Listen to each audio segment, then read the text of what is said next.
नमस्कार, स्वागत है आप सभी का हमारे परिवार स्टडी विद वीरू सिंह पर। कैसे हैं आप सब? बढ़िया होंगे, उम्मीद करता हूँ। मैं लेकर आया हूँ आप लोगों के सामने टॉप 50% भारत का भूगोल से जो किसी न किसी एग्ज़ाम में पूछे गए हैं। तो आइए देखते हैं एक-एक प्रश्न को विस्तृत व्याख्या के साथ।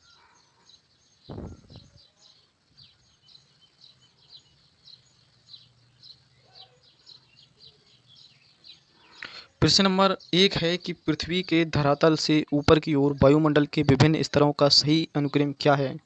मतलब पृथ्वी से जो वायुमंडल की ओर परतें पाई जाती हैं, वो 5 परतें पाई जाती हैं। उन पाँचों परतों के जो क्रम पूछा गया है, वो सही क्रम पूछा गया है कि पहली परत कौन-सी होती है, दूसरी कौन-सी, तीसरी कौन-सी। इन परतों को सही क्रम में लगाना है। ए ऑप्शन कह रहा है क्या क्षोभ मंडल पहले आएगा या समताप मंडल या आयन मंडल या मध्य मंडल? तो वो कौन-सी विकल्प हो जाएगा जो सही है? क्या समताप मंडल होगा या क्षोभ मंडल या आयन मंडल या मध्य मंडल? देखो सबसे पहले आप लोगों को सभी को पता होगा बेसिक नॉलेज की सबसे पहले क्षोभ मंडल आता है। तो एक तो ये क्षोभ मंडल है, एक तो ये क्षोभ मंडल है। अब क्षोभ मंडल के बाद पहले क्षोभ मंडल आएगा, ठीक है? तो ये विकल्प तो दोनों कैंसिल हो गए, है ना? अब क्षोभ मंडल के बाद सबसे बाद में आता है आयन मंडल, ठीक है? तो अब यहाँ मध्य मंडल है, ये ऑप्शन क्रैक हो गया तो इसका सही विकल्प हो जाएगा सी, ठीक है? ऐसे भी कर सकते हैं, तो इसका सही विकल्प हो जाएगा सी। अब थोड़ा-सा बता दें कि क्षोभ मंडल में क्या होता है कि सभी मौसमी घटनाएँ होती हैं, जैसे आंधी, तूफ़ान, ओलावृष्टि ये सारी और मतलब जेट स्ट्रीम का भी चलना, जो कि एक बहुत तेज़ हवा 2-250 से स्पीड में तेज़ हवाएँ चलती हैं, उन्हें जेट स्ट्रीम बोलते हैं। वो भी सारी की सारी घटनाएँ क्षोभ मंडल में ही होती हैं। सप्ताह मंडल की बात करें, यहाँ पे जो टेम्परेचर होता है वो बिल्कुल इक्वल रहता है, इस वजह से वायुयान वगैरह यहाँ पर उड़ाए जाते हैं। क्वेश्चन पूछा जाता है कि वायुयान के टायरों में कौन-सी गैस भरी होती है? तो उसके टायरों में हीलियम गैस भरी होती है। बात करते हैं मध्यमंडल में, जो कि बहुत ही ठंडा है मध्यमंडल। इसके बाद चलते हैं आयन मंडल। आयन मंडल की बात करें, यहाँ पे अपने सैटेलाइट्स, उपग्रह वगैरह ये सब जो किरणों का संचार है वो यहीं होता है आयन मंडल पर। तो क्वेश्चन नंबर दूसरा देखेंगे कि क्वेश्चन कह रहा है कि समताप मंडल में जेट विमानों की उड़ान के लिए आदर्श माना जाता है क्योंकि अभी मैंने बताया था कि जो समताप मंडल में मतलब टेम्परेचर बिल्कुल इक्वल रहता है, इस वजह से समताप मंडल में वायुयान को उड़ाने में आसानी होती है ना? तो अब ऑप्शन देख लेते हैं कि इस परत में उपस्थित ओजोन के कारण ईंधन की खपत कम होती है, ऐसा नहीं है। मतलब ईंधन जितना ज़रूरी होता है उतना ही लगेगा। ऑप्शन नंबर बी कह रहा है कि इस धरातल में तापमान समान रहता है, ये बिल्कुल सही है। जो इंजन की दक्षता के लिए अनुकूल स्थिति है, ऐसा बिल्कुल नहीं है, ठीक है? तो थोड़ा-सा और ज़ूम कर दूँ, अब देखते हैं। अब क्वेश्चन नंबर सी कह रहा है कि विमान शस्त्रों की मार सीमा से बाहर होता है, क्या ये है? इस परत में बादल, अन्य मौसमी घटनाएँ नहीं होती, ऐसा है क्या? या टेम्परेचर समान रहता है, जो इंजन की दक्षता के लिए अनुकूल स्थिति है? क्या इस परत में ओजोन के कारण ईंधन की खपत कम होती है? क्या है इसका मतलब? तो बता सकते हैं आप लोग, बहुत ही सिंपल सवाल है।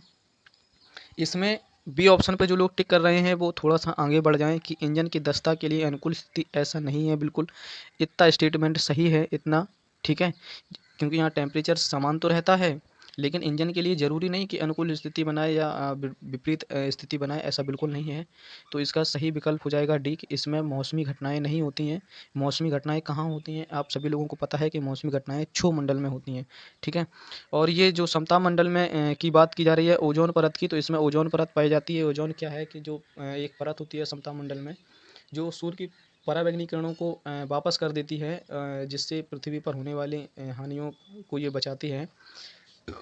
तो ओजोन परत को नापने की इकाई भी पूछी जाती है, तो इसकी इकाई है डॉप्सन, और ओजोन दिवस मनाया जाता है 16 सितंबर को, ठीक है? इतना थोड़ा-सा याद रखें। प्रश्न नंबर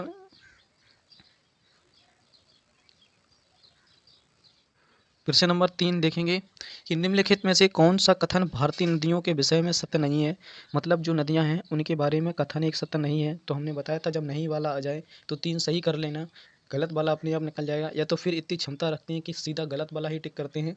तो चलते हैं कि मतलब सीधा सही वाला ही, मतलब 3 सही कर लेंगे, गलत अपने आप मिल जाएगा, ठीक है? तो तीसरा देखते हैं कि हिमालयी नदियाँ सदाबहार होती हैं। ये बिल्कुल सही है, जैसे गंगा मान लो, यमुना मान लो, जिनका पानी कभी सूखता नहीं है, हमेशा थोड़ा भले ही रह जाए लेकिन ये निरंतरता बहती रहती हैं। प्रायद्वीपीय नदियाँ मौसमी होती हैं। हाँ, बिल्कुल सही बात है, ऐसे कावेरी, डेल्टा, गोदावरी, ये सारी नदियाँ मौसमी होती हैं। हिमालयी नदियाँ बहुत छोटे डेल्टा का गठन करती हैं। ये बिल्कुल गलत है, क्योंकि डेल्टा तो बहुत ही बड़ा दुनिया का बनता है। अपने यहाँ सुंदरबन का डेल्टा सुना होगा कि मतलब गंगा ब्रह्मपुत्र का जो डेल्टा है वो सुंदरबन का डेल्टा बोला जाता है, जो पश्चिम बंगाल में वो दुनिया का सबसे बड़ा डेल्टा है। तो ये कथन तो गलत हो जाएगा। प्रायद्वीपीय नदियों में पानी की मात्रा कम होती है। अनुमान लगा सकते हैं कि प्रायद्वीपीय नदियाँ मौसमी नदियाँ होती हैं। जब मौसम होगा तभी नदियों में बाढ़ आएगी, अन्यथा पानी बिल्कुल कम रहेगा। तो इसका सही विकल्प हो जाएगा सी।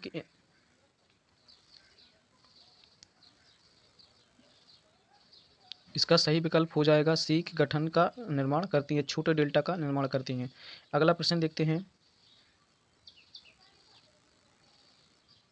प्रश्न नंबर 4 देखते हैं कि एक ऐसे क्षेत्र में जहां वार्षिक वर्षा 200 सेंटीमीटर से अधिक होती है और ढलान पहाड़ियाँ स्थल है, वो किसकी खेती के लिए प्रसिद्ध है? तो चाय के लिए ढलान पहाड़ियाँ की ही ज़रूरत पड़ती है, ठीक है? चाय की खेती के लिए, और 200 सेंटीमीटर से अधिक वर्षा हो, ऐसा इनके लिए कहा जाता है। तो क्या है वो चीज़? सन है, कपास है, चाय है, या फिर मक्का है? तो क्या चीज़ है वो? तो मतलब ये चाय की खेती के लिए ही उपयुक्त स्थान है, कि मतलब ढलान पे हो, पहाड़ी पे हो, जहाँ 200 सेंटीमीटर से कम वर्षा, मतलब अधिक वर्षा हो। चाय के लिए प्रसिद्ध है। चाय के लिए बात करें तो हम, तुम्हारा असम क्षेत्र हो गया चाय के लिए, और पश्चिम बंगाल का दार्जिलिंग क्षेत्र, ये चाय के लिए फेमस हैं। कपास के लिए बात करें तो कपास के लिए काली मिट्टी प्रयुक्त होती है, जिसके लिए गुजरात और महाराष्ट्र, ये सारे कपास की खेती के लिए प्रसिद्ध हैं। क्वेश्चन नंबर अगला देखते हैं।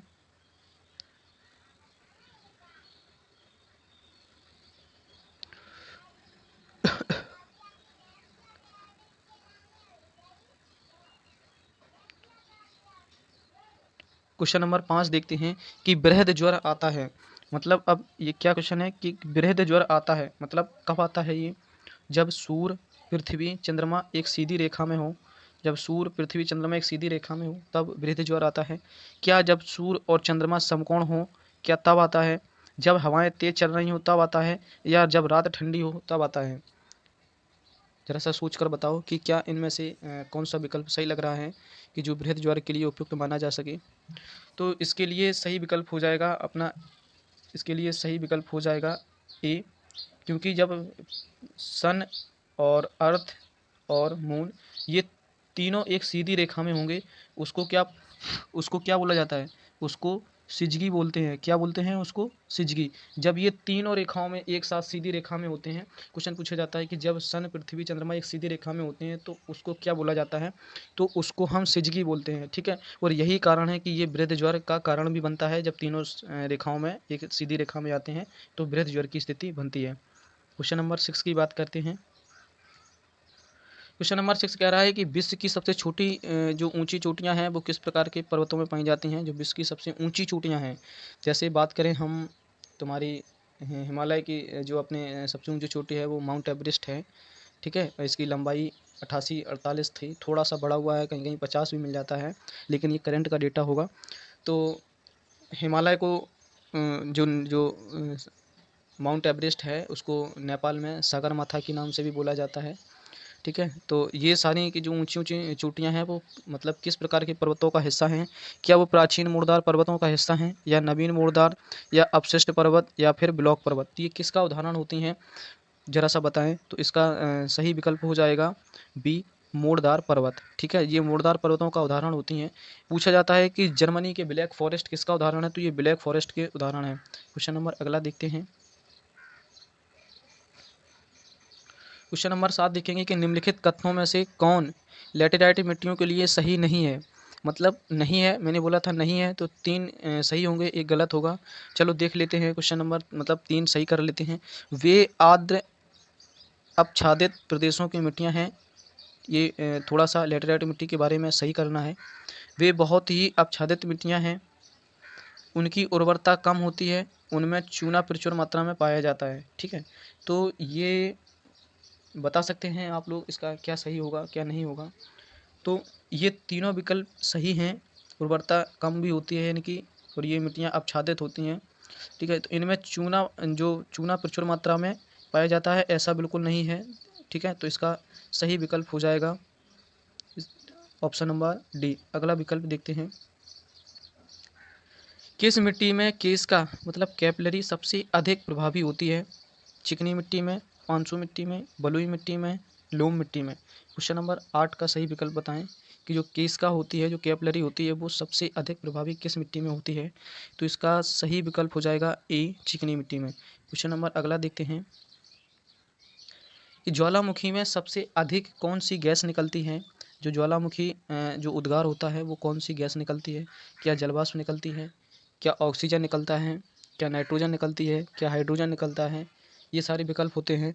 तो इसका सही विकल्प हो जाएगा कि ये इसको इम्पोर्टेंट लगा लिए, बेहद प्रश्नों में पूछा गया है कि ज्वालामुखी में से सबसे अधिक कौन सी गैस निकलती है? तो जलवाष्प ही निकलती है सबसे अधिक गैस। ठीक है, इसको याद रखें कि ज्वालामुखी से सर्वाधिक मात्रा में निकलने वाली गैस है वो जलवाष्प है।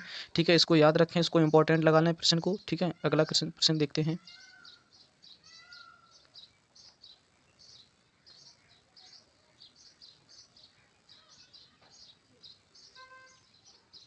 क्वेश्चन नंबर 10 देखते हैं कि भारतीय उपमहाद्वीप का उत्तर पश्चिम प्रदेश भूकंप ग्रहणशील है, जिसका कारण है। अब ये बताओ भूकंप भैया क्यों होते हैं? भूकंप आते हैं कि हमारी पृथ्वी जब कांपने लगती है, मतलब कांपने का मतलब सीधी भाषा में बात करें कि पृथ्वी के अंदर जो टेक्टोनिक्स प्लेटें हैं उनका मतलब आपस में टकराना ही भूकंप का कारण होता है। तो क्या कहीं ऑप्शन में है ज्वालामुखी प्रक्रिया, प्लेट टेक्टोनिक क्रिया, मूंगा बनने क्रिया, उपयुक्त में से सभी?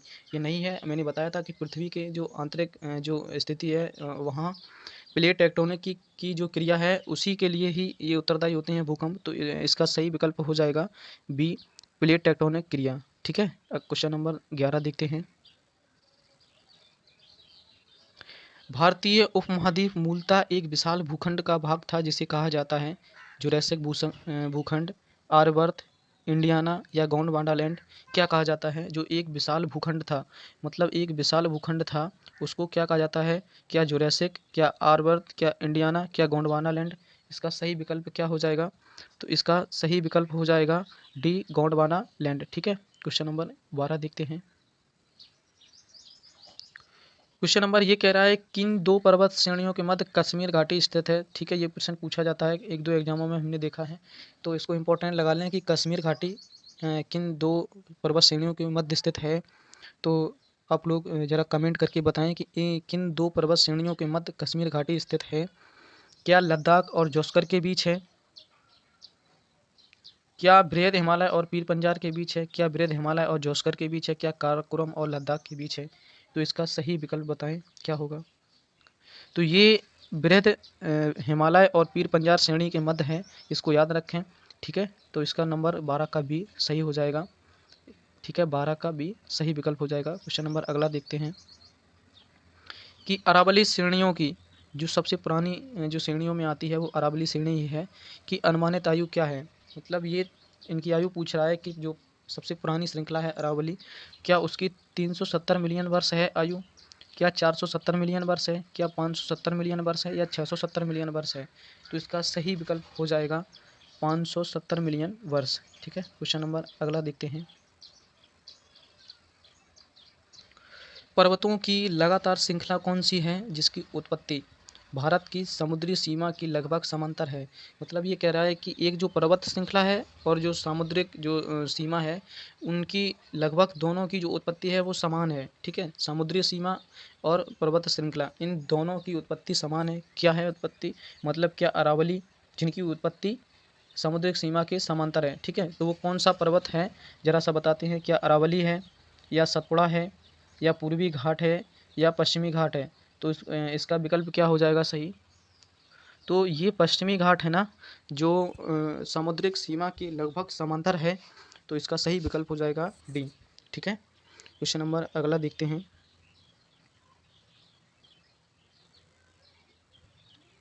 क्वेश्चन नंबर 15 देखते हैं।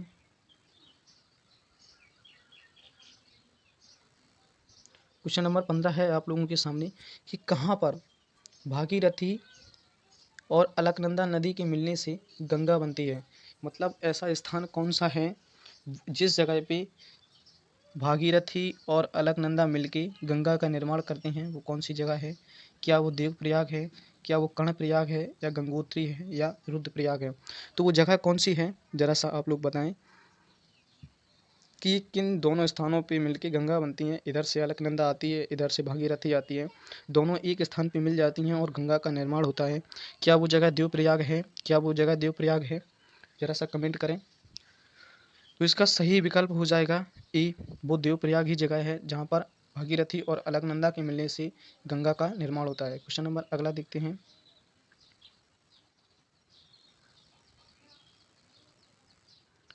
क्वेश्चन नंबर 16 कह रहा है कि निम्नलिखित में से कौन उष्णकटिबंधीय पतझड़ झड़ी पौधा है जो दक्कन के पठार की विशेषता है? अब सबसे पहले तो यही है कि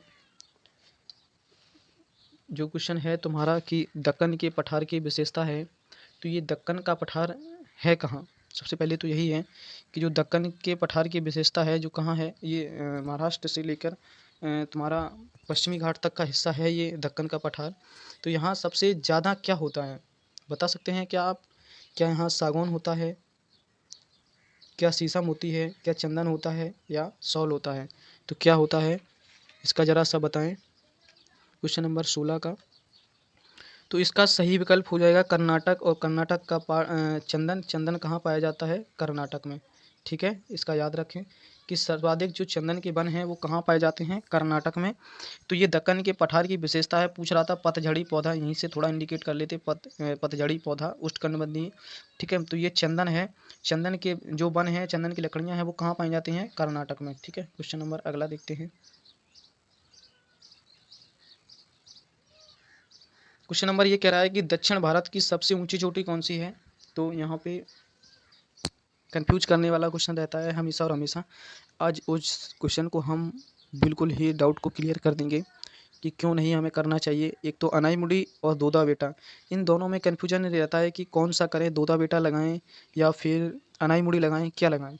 तो आज हम इस डाउट को क्लियर करते हैं कि दक्षिण भारत की सबसे ऊंची चोटी है अनाईमुड़ी, दोदड़, अमरकंटक और महेंद्रगिरी। ये दोदड़ का मतलब दोदा बेटा ही है ना। तो अनाईमुड़ी की लंबाई है कितनी, ज़रा सा कोई कमेंट करे। 2695 किलोमीटर ये अनाईमुड़ी की है। इसके बाद आता है अपना दोदा बेटा जिसकी लंबाई 2637 किलोमीटर है।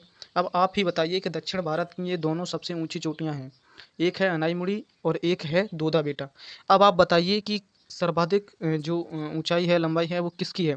कि आप लोगों को लग रहा होगा कि ये 2695 ज़्यादा है और 2637 ये थोड़ा सा कम है। तो ये बिल्कुल सही है कि दक्षिण भारत की सबसे ऊंची चोटी अनाईमुड़ी ही है, दोदा बेटा नहीं है। दोदा बेटा का नंबर आता है दूसरा वाला, है ना, सेकंड नंबर पे है दोदा बेटा। तो इसका सही विकल्प हो जाएगा अनाईमुड़ी जिसकी लंबाई है 2695 किलोमीटर। ठीक है, अगला क्वेश्चन देखते हैं। क्वेश्चन नंबर अगला कह रहा है कि निम्नलिखित में से कौन एक कर्नाटक, केरल, तमिलनाडु राज्यों के मिलन स्थान पर स्थित है?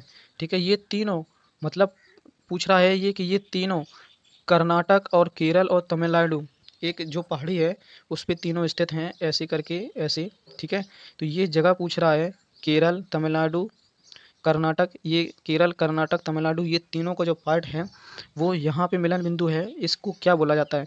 क्या अन्नामलाई की पहाड़ियाँ बोला जाता, पालनी की पहाड़ियाँ पहाड़ियाँ बोला जाता, या नंदी की पहाड़ियाँ बोलते हैं, या फिर नीलगिरी की पहाड़ियाँ बोलते हैं? क्या ये तीनों को जो मिलन बिंदु है इसका सही विकल्प हो जाएगा नीलगिरी की पहाड़ियाँ। ठीक है, अगला क्वेश्चन देखते हैं। क्वेश्चन नंबर 19 कह रहा है कि पोर्ट ब्लेयर के समीप की प्रसिद्ध ब्लेयर जो प्रवाल भित्ति मृत हो रही है उसका क्या कारण है? ठीक है, जो प्रवाल भित्तियाँ हैं वो ख़त्म होती जा रही हैं, जो पोर्ट ब्लेयर अंडमान निकोबार में पाई जाती हैं, उनका जो कारण है मतलब वो ख़त्म क्यों हो रही हैं, उनके बिल्कुल समीपवर्ती कारण है वो क्या है? क्या अत्यधिक मतसन के कारण, अधिक जहाजरानी के कारण, भूमंडलीय ऊष्मन के कारण, या लकड़ी के बुरादे से अत्यधिक क्षेपण के कारण? तो इसका जो रियल कारण है वो थोड़ा सा ये हो जाएगा भूमंडलीय ऊष्मन के कारण। मतलब इसका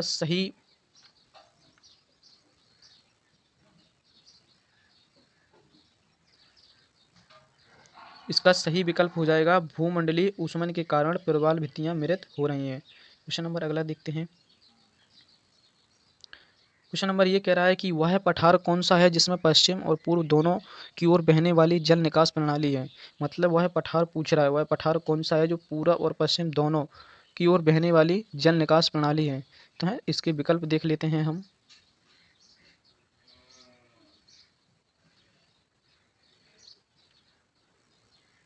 इसके विकल्प हैं, क्या मालवा का पठार है,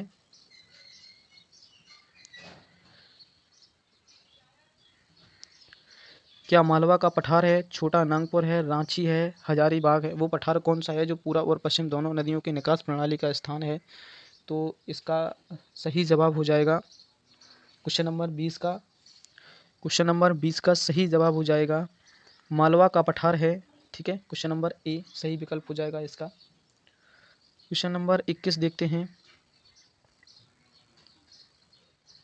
क्वेश्चन नंबर 21 कह रहा है कि उत्तर और दक्षिण भारत को कौन सी पर्वत श्रृंखला अलग करती है। मतलब ये क्वेश्चन बहुत ही इम्पोर्टेंट है, क्योंकि ये भारत को पर्वत श्रृंखला में डिवाइड कर रहा है। वो क्या है कि उत्तर और दक्षिण भारत को कौन सी पर्वत श्रृंखला जो डिवाइड करती है वो क्या है। क्या वो हिमालय अलग करता है, पश्चिमी घाट अलग करता है, विंध्य करता है, या सतपुड़ा करता है। तो 21 का सही जवाब बताएं क्या है वो। तो इसका सही जवाब हो जाएगा विंध्याचल पर्वत है, जो उत्तर और दक्षिण भारत को अलग करता है। और ये सतपुड़ा, इन दोनों प्रश्न पूछा जाता है, इन दोनों के मध्य से बहने वाली नदी का क्या नाम है। तो इस नदी का नाम है नर्मदा। ठीक है, याद रखें। नर्मदा कहाँ से निकली है, अमरकंटक से। ठीक है, क्वेश्चन नंबर 22 देखते हैं। क्वेश्चन नंबर 22 कह रहा है कि भोजपत्र वृक्ष मिलता है। मतलब जो भोजपत्र जो होता है ना, ये क्वेश्चन एक बार आया हुआ था पेपर में, तो इसको इम्पोर्टेंट लगा लें, ध्यान रखें इसको, कि जो भोजपत्र होता है वो कहाँ मिलता है। क्या अरावली पर्वतमाला में मिलेगा, हिमालय में मिलेगा, नीलगिरी की पहाड़ियों में मिलेगा, या फिर विंध्याचल पर्वत में मिलेगा। ये भोजपत्र कहाँ मिलता है, ज़रा सा बताओ। 4 ऑप्शन है, अरावली पर्वतमाला, हिमालय में, नीलगिरी पहाड़ियों में, या फिर विंध्याचल पर्वत में। तो इसका सही विकल्प हो जाएगा डी, ये विंध्याचल पर्वत में मिलता है भोजपत्र। ठीक है, क्वेश्चन नंबर अगला देखते हैं। क्वेश्चन नंबर 23 कह रहा है कि हिमालय काटकर एवं बहने वाली नदियाँ, जो हिमालय को काटकर बहकर आने वाली नदियाँ हैं वो कौन सी हैं। क्या सतलज और हिंदू गंगा हैं, ब्रह्मपुत्र सतलज और सिंधु हैं, ब्रह्मपुत्र सिंधु और गंगा हैं, सतलज और ब्रह्मपुत्र यमुना हैं। तो वो कौन सी नदियाँ हैं जो हिमालय को काटकर बहकर आने वाली हैं। तो इसका सही विकल्प हो जाएगा 23 का बी विकल्प सही होगा, कि ब्रह्मपुत्र और सतलज और सिंधु, इसका सही विकल्प हो जाएगा बी। क्वेश्चन नंबर अगला देखते हैं।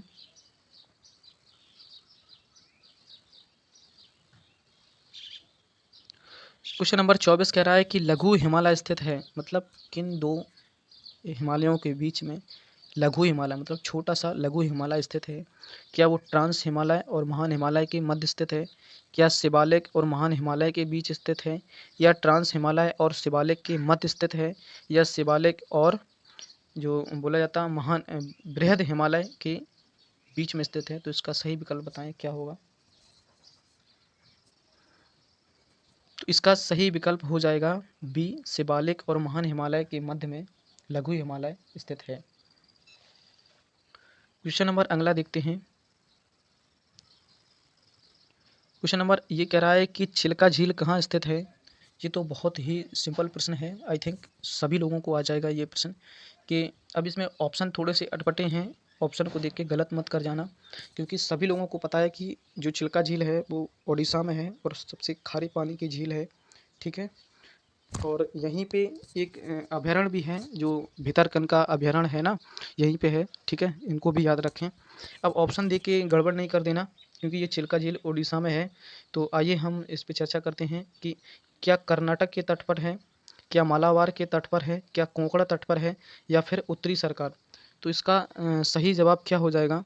तो इसका सही जवाब हो जाएगा उत्तरी सरकार को ही हम ओडिशा का जो जो पार्ट पड़ता है उसको ही हम उत्तरी सरकार बोलते हैं। ठीक है, प्रश्न में ये भी कई बार पूछा गया है कि मालाबार तट कहाँ है। तो इसका सही जवाब हो जाएगा केरल। ठीक है, याद रखें, बहुत ही इंपॉर्टेंट है। कई परीक्षाओं में पूछा गया है कि कोंकण तट किन दो राज्यों के बीच स्थित है, तो ये भी बहुत ही इंपॉर्टेंट प्रश्न है। ये मुंबई और गोवा के बीच स्थित है, ठीक है, याद रखें, मुंबई और गोवा के बीच स्थित है। ये 3 प्रश्न बहुत ही पूछे जाते हैं कि मालाबार तट कहाँ स्थित है, तो केरल में है, और कोंकण तट किन दो राज्यों के बीच स्थित है, मतलब कहाँ से कहाँ तक है, तो मुंबई से गोवा या कभी कभी गोवा से मुंबई, ठीक है, कोई दिक्कत नहीं है, ऊपर नीचे कर देगा, पहले गोवा कर देगा फिर मुंबई, या मुंबई से गोवा, ठीक है। तो कोंकण तट और मालाबार तट ये थोड़ा सा ध्यान रखें, इंपॉर्टेंट है। तो इसका 25 का सही विकल्प होगा उड़ीसा सर, मतलब उत्तरी सरकार। अगला प्रश्न देखते हैं।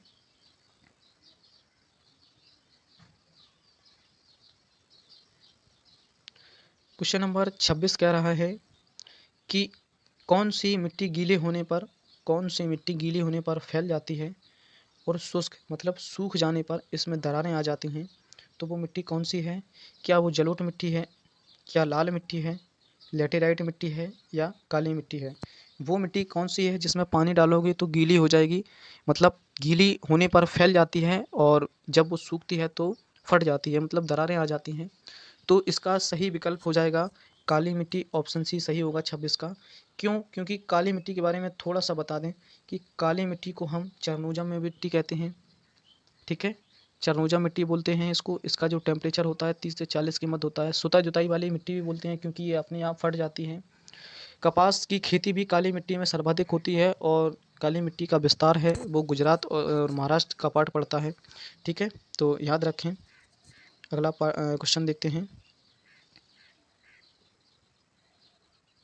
क्वेश्चन नंबर अगला कह रहा है, क्वेश्चन नंबर 27 देखेंगे कि किस मिट्टी के प्राकृतिक, मतलब किस मिट्टी के प्राकृतिक नवीकरण के कारण इसमें उर्वरकों के प्रयोग की सबसे कम आवश्यकता होती है? क्या वो जलोढ़ मिट्टी है, क्या लाल मिट्टी है, शुष्क प्रदेशों की भूरी मिट्टी है, या लेटेराइट मिट्टी है? जो उपयोग की कम आवश्यकता होती है, जो मतलब उर्वरक डाले जाते हैं ना, उनमें कम आवश्यकता होती है ना, तो इसका सही विकल्प हो जाएगा जलोढ़ मिट्टी।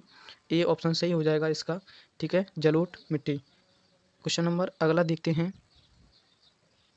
क्वेश्चन नंबर 28 कह रहा है कि कौन सी मिट्टी की अधिक जलधारण क्षमता के कारण सिंचाई की आवश्यकता कम पड़ती है ना? तो इसकी मैंने अभी बताया था कि जल धारण क्षमता अधिक होती है। क्या वो जलोढ़ मिट्टी है, लाल मिट्टी है, या फिर लेटेराइट मिट्टी है, या फिर काली मिट्टी है?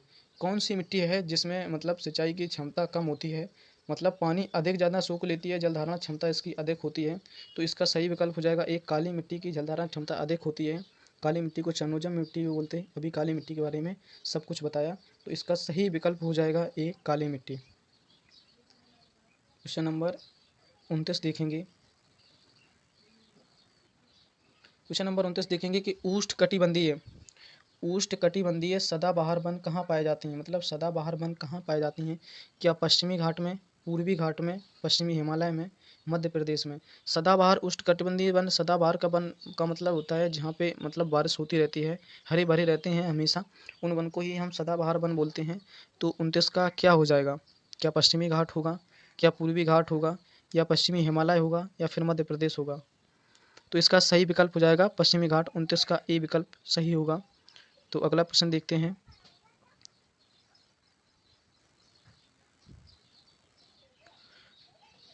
ये प्रश्न पूछा जाता है एग्जाम में, इसको इंपॉर्टेंट लगाएं, यहाँ से एक प्रश्न आ जाता पेपर में कि जवाहर सागर बांध किस नदी पर स्थित है, राणा सागर बांध किस नदी पर स्थित है, गांधी सागर जलाशय किस नदी पर स्थित है? ये तीनों डैम एक ही प्रश्न में समाहित कर दिए हैं, लेकिन ये अलग अलग पूछता है, तो आप यही याद कर लें कि जवाहर सागर जो डैम है, राणा सागर प्रताप है, गांधी सागर जलाशय है, ये किस नदी पर निर्मित स्थित हैं? क्या इनका बेतवा से संबंधित है, क्या नर्मदा से हैं, क्या ताप्ती से हैं, या फिर चंबल से हैं? तो इसका सही विकल्प बताएं। तो इसका सही विकल्प हो जाएगा चंबल, ठीक है। ये क्या है? ये यमुना की सहायक नदी है। किसकी सहायक नदी है? ये यमुना की सहायक नदी है। और ये निकलती कहाँ से है, मतलब जो चंबल नदी ये कहाँ से निकलती है? ये जानाबाव की पहाड़ियाँ हैं जो मध्य प्रदेश में है, वहाँ से निकलती है। इसका प्राचीन नाम क्या था? इसका प्राचीन नाम था चरमवाती, ठीक है, याद भी रखें, इसका प्राचीन नाम था चरमवाती इस नदी का। तो इसका सही विकल्प हो जाएगा चंबल का, जो कि जवाहर सागर, राणा सागर और गांधी सागर बांध इसी पर स्थित है, चंबल नदी पे। चंबल नदी कहाँ से निकलती है? तो जानाबाव की पहाड़ियों से निकलती है, मध्य प्रदेश से। ये यमुना की सहायक नदी है। इसका चंबल को पुराने ज़माने में मतलब इसका प्राचीन नाम चरमवाती था। ठीक है, याद रखेंगे। क्वेश्चन नंबर अगला देखते हैं। क्वेश्चन नंबर ये कह रहा है कि निम्नलिखित में से युगों में से कौन किसका सुमेल नहीं है? तो ये दर्राओं से क्वेश्चन है कि बोमडिला दर्रा कहाँ है? तो ये बोमडिला दर्रा अरुणाचल प्रदेश में है। ये तो सही है। अब पूछ रहा है नहीं है, मतलब हमने क्या बोला था, जब नहीं वाली स्थिति आती है तो हम क्या करते हैं कि 3 सही कर लेते हैं, चौथा अपने आप बच जाता है। तो क्वेश्चन अगला इसमें देखेंगे, क्वेश्चन नंबर 32 का देखेंगे।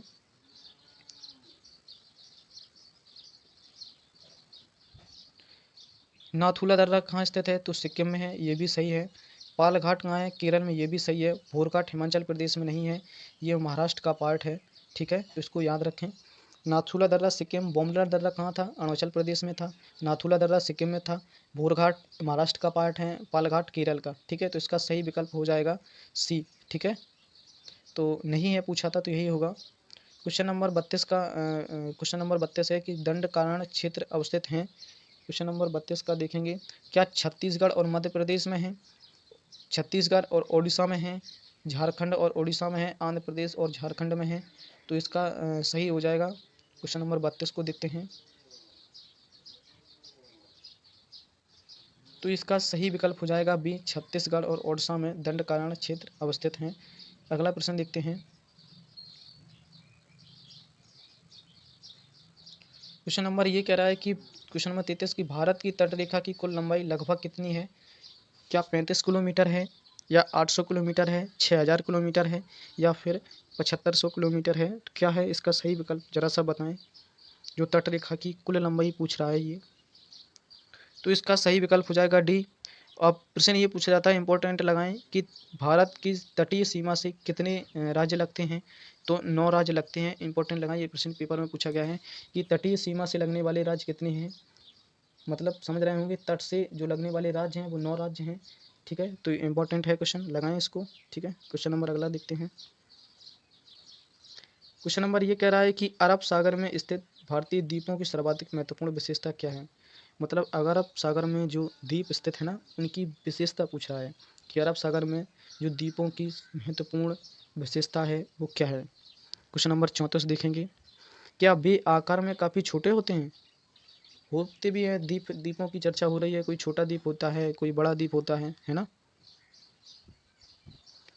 वहाँ अति शुष्क जलवायु है, ये भी सही बात है। आकार में छोटे होते हैं, अति शुष्क जलवायु है, ये भी ठीक है। Question number option number D, वे मुख्य भूमि के विस्तारित क्षेत्र हैं, ये भी सही है। क्वेश्चन नंबर बी सही नहीं है। वे सभी प्रवाल के उद्गम है, ऐसा जरूरी नहीं है कि वे सभी हों, किसी किसी में हो सकता है, किसी में नहीं हो सकता है। सभी लगा हुआ था, इस वजह से इसको काट दिया गया। तो इसका सही विकल्प हो जाएगा बी। अगला प्रश्न देखते हैं। क्वेश्चन नंबर, अभी मैंने जस्ट पहले बताया था कि केरल को क्या बोलते हैं? मालाबार। अभी मैंने बताया कि इसको इंपॉर्टेंट लगा लें, प्रश्न में पूछा जाता है कि मालाबार पूछा जाएगा, तो हमने क्या बताया था कि आप लोग केरल लगाएंगे। ठीक है, अब कोंकण तट भी मैंने इंपॉर्टेंट बताया था। देखो क्वेश्चन आ गया कि कोंकण तट किन 2 राज्यों के बीच फैला हुआ है? क्या गोवा और कोचीन है, गोवा और मुंबई है, गोवा और दमन है, गोवा और दीप है? तो मैंने मुंबई से गोवा बताया था, लेकिन यहाँ मैंने बोल दिया था कि उल्टा सीधा भी हो सकता है, कभी कभी गोवा टू मुंबई या मुंबई टू गोवा। ठीक है, तो यहाँ भी उल्टा ही हो गया है। ठीक है, क्या उल्टा हो गया कि गोवा टू मुंबई लगा दिया है, कोई दिक्कत नहीं। मुंबई से गोवा, गोवा से मुंबई, यहाँ तक का क्षेत्र कोंकण तट कहलाता है। इसको लगा लें, इंपॉर्टेंट, ये स्टार बन जाता है। ठीक है, क्वेश्चन नंबर अगला देखते हैं। क्वेश्चन नंबर ये कह रहा है कि निम्नलिखित में से सबसे प्राचीन पर्वत श्रृंखला कौन सी है? तो इसको भी इंपॉर्टेंट लगाएं, ये बेहद प्रश्न इंपॉर्टेंट है। क्या वो हिमालय है, अरावली है, विंध्याचल पर्वतमाला है, या सतपुड़ा है? तो 36 का आप लोग क्वेश्चन बताएं कि 26 का क्या सही होगा। 36 का, निम्नलिखित में से सबसे प्राचीन पर्वत श्रृंखला कौन सी है? क्या हिमालय है, अरावली है, विंध्याचल है, सतपुड़ा है? तो इसका सही विकल्प हो जाएगा बी, सबसे पुरानी पर्वतमाला अरावली है। ठीक है, तो अगला प्रश्न देखते हैं।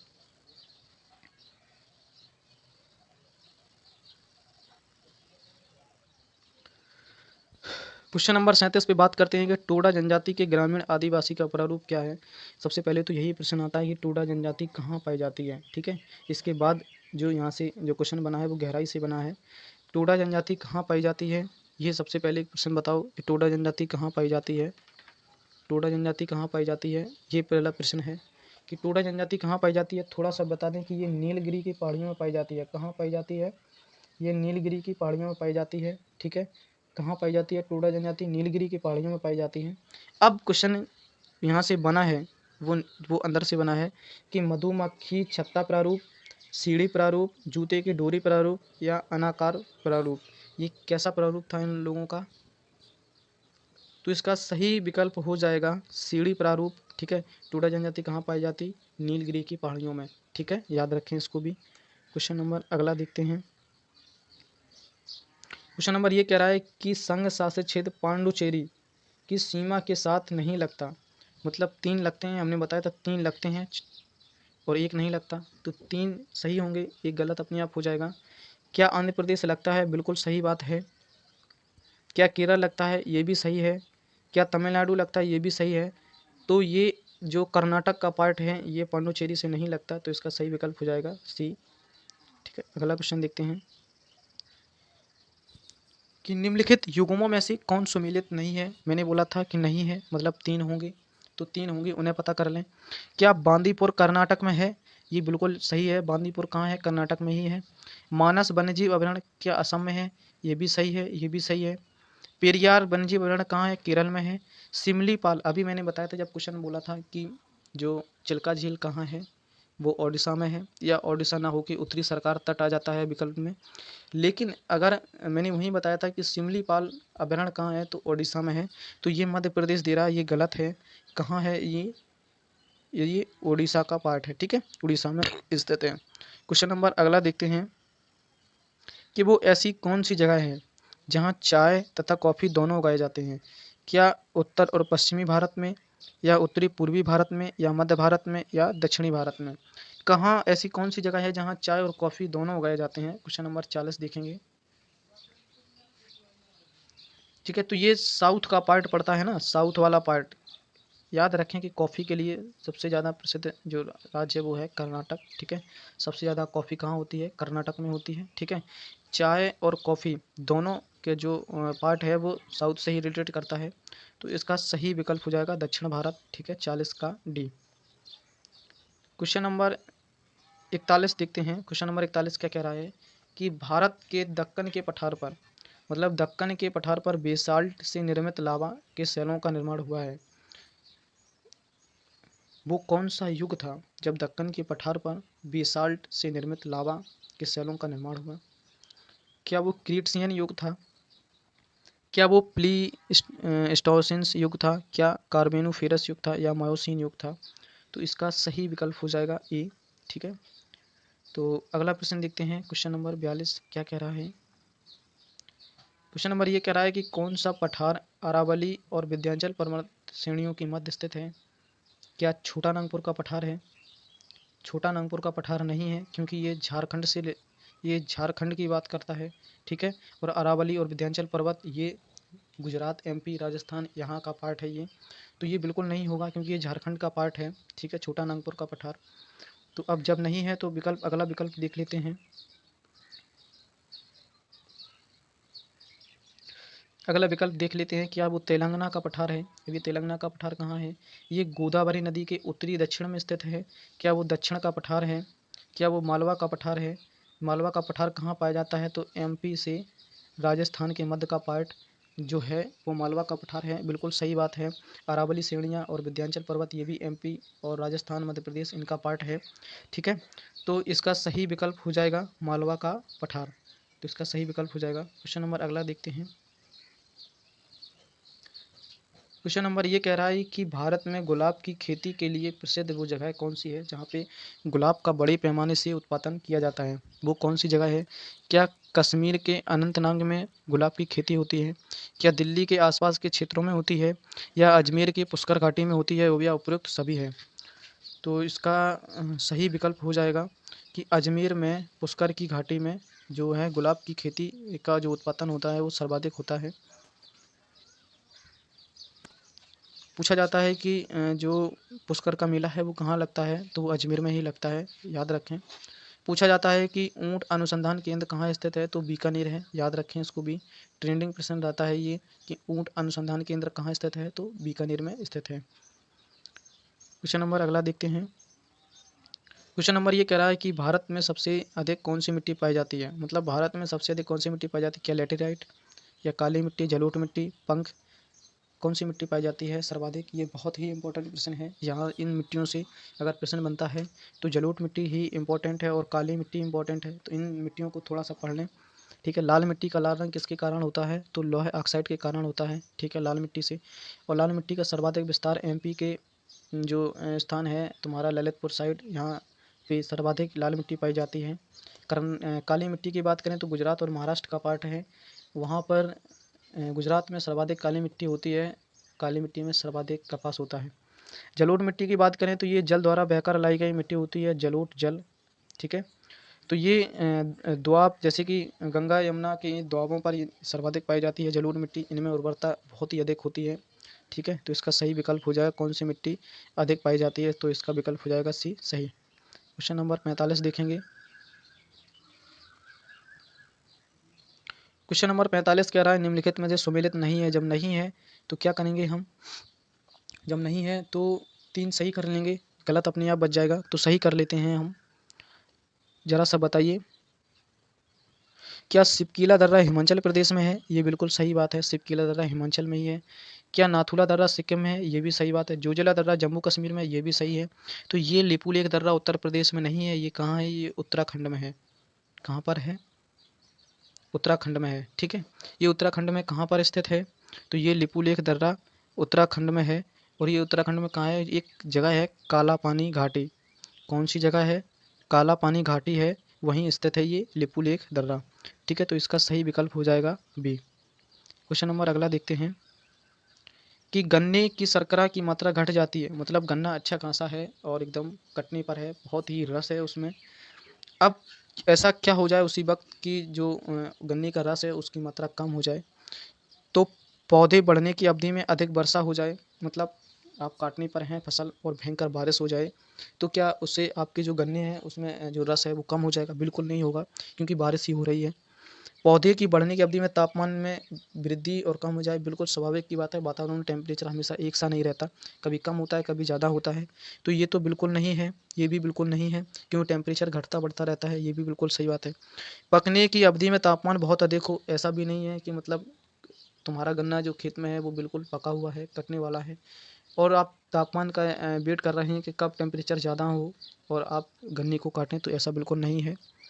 तो इसकी सही विकल्प हो जाएगा बी, कि जब आप काटने वाले हैं उस समय की अवधि में पाला गिर जाए, पाला का मतलब होता है ओस। ठीक है, याद रखें। क्वेश्चन नंबर 47, पाले से याद आया, पाले को ओस या फिर कोहरा भी बोलते हैं। ठीक है, याद रखें, कोई कोई समझ ना पाए, कोहरा जिसको बोलते हैं वही पाला है। क्वेश्चन नंबर 47 देखेंगे। क्वेश्चन नंबर 47 कहता है कि नर्मदा और ताप्ती नदियों के मध्य स्थित है। अभी हमने बताया था क्वेश्चन नंबर पीछे में कि विंध्याचल पर्वत, सतपुड़ा श्रेणी, राजमहल की पहाड़ियाँ, अरावली की पहाड़ियाँ, मतलब जो नर्मदा और ताप्ती नदियाँ हैं वो किनके मध्य बहती हैं, अभी हमने बताया था। तो क्वेश्चन नंबर 47 याद रखें, तो इसका सही विकल्प हो जाएगा कि सतपुड़ा की जो पहाड़ियाँ हैं उसमें नर्मदा और ताप्ती नदियाँ बहती हैं, याद रखें। ठीक है, नर्मदा पश्चिम से बहने वाली पश्चिम से पूर्व की ओर बहने वाली नदी है।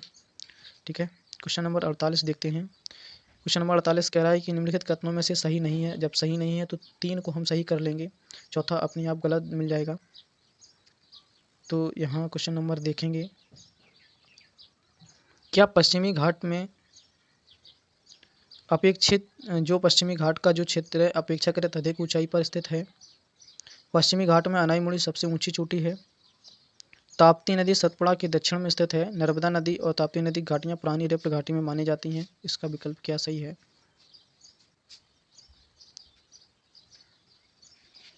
तो हमने बताया था कि जब प्रश्न पूछ रहा है कि नहीं है ना, तो ये बताओ कि अभी मैंने बताया था कि पश्चिमी घाट में अनाईमुड़ी सबसे ऊंची चोटी है, बिल्कुल है ना, जिसकी 2695 ऊंचाई किलोमीटर है। ताप्ती नदियाँ और नर्मदा नदियाँ सतपुड़ा श्रेणी में बहती हैं, ये अभी हाल बताया था। नर्मदा और ताप्ती नदियाँ पुरानी रिफ्ट जो घाटी है उसका उदाहरण है, ये भी सही है। ठीक है, तो इसका विकल्प क्या हो जाएगा? तो इसका विकल्प ए हो जाएगा, ये बिल्कुल गलत है। क्वेश्चन नंबर 49 देखते हैं। इंपॉर्टेंट लगाएं इस प्रश्न को, ये बेहद इंपॉर्टेंट है, पूछा जाता है कि कुल्लू घाटी किन पर्वत श्रेणियों के बीच स्थित है? क्या धौलाधार, पीर पंजार या रणज्योति, नागडिब्बा, लद्दाख और पीर पंजार, हिमालय और शिवालिक। ठीक है, तो मुझे लग रहा है कि आप धौलापुर, पीर पंजार और लद्दाख और पीर पंजार में इंटरेस्ट लेंगे।